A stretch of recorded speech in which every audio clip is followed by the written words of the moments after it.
Yes my dear students, आज हम हिंदी पुस्तक 9 का तीसरा पाठ करने वाले हैं, जिसका नाम है इसके कवि का नाम है अयोध्या सिंह उपाध्याय, यानी कि जिसे शॉर्ट फॉर्म में हरिओद भी कहते हैं। सबसे पहले हम कवि परिचय पढ़ेंगे।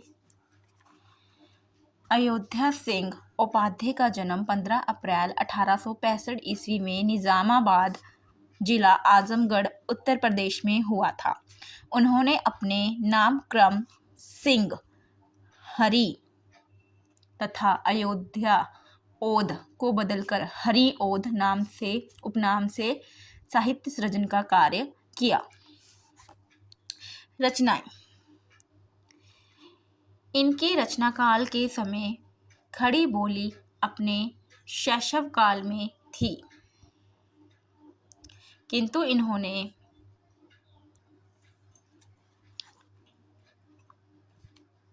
इन्होंने इस भाषा में रचनाएं करके कमाल कर दिखाया।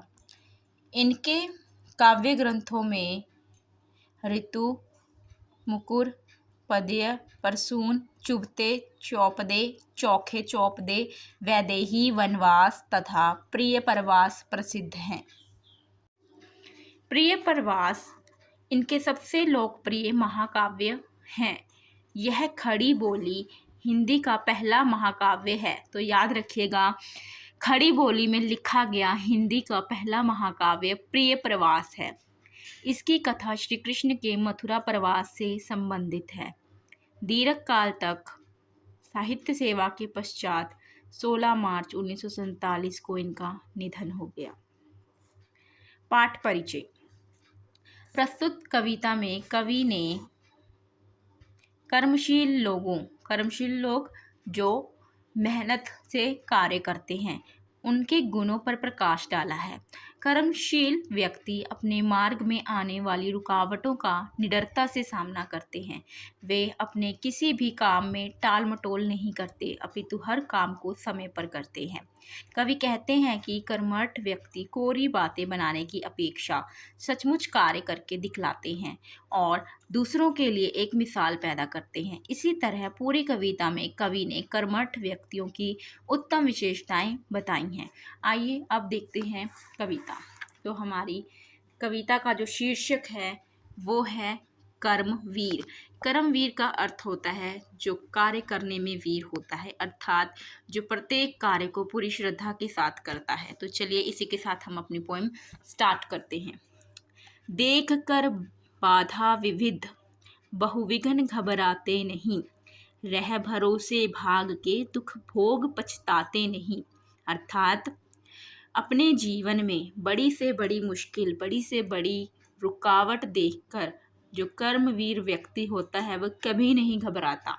वह भाग्य के भरोसे नहीं बैठता और ना ही दुख मिलने पर उसका पछतावा करता है। काम कितना ही कठिन हो किंतु उबताते नहीं, चाहे उनका काम कितना ही मुश्किल क्यों ना हो, वह उससे उबते नहीं हैं।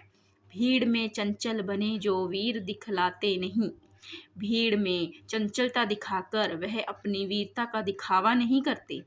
हो गए एक आन में उनके बुरे दिन भी भले, सब जगह सब काल में वे ही मिले फूले फले। अर्थात अपनी मेहनत के दम पर वह अपने बुरे दिनों को भी अच्छे दिनों में बदल सकते हैं और सब जगह ऐसे ही लोग हमेशा फले फूले हमें देखने को मिलते हैं। आज करना है जिसे करते उसे आज ही, सोचते कहते हैं जो कुछ कर दिखाते हैं वही। मतलब जिस कार्य को उन्हें आज करना है उन्हें वे आज ही करेंगे, अर्थात कार्य को टालेंगे नहीं। जो कुछ वे सोचते हैं वो कुछ वे करके दिखाते हैं।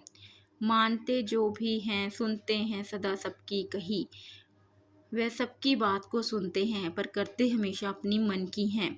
जो मदद करते हैं अपनी इस जगत में आप ही, भूल कर वे दूसरों का मुंह कभी तकते नहीं।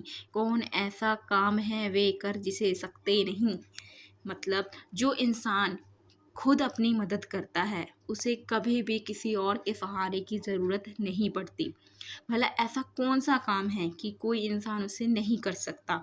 हम सब के अंदर ऐसी शक्ति होती है कि हम किसी न कोई भी कार्य कर सकते हैं।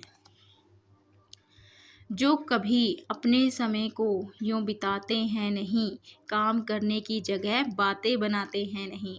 अर्थात जो कर्मवीर व्यक्ति होता है वह अपने समय को व्यर्थ नहीं करता और काम करने की जगह बातें नहीं बनाता।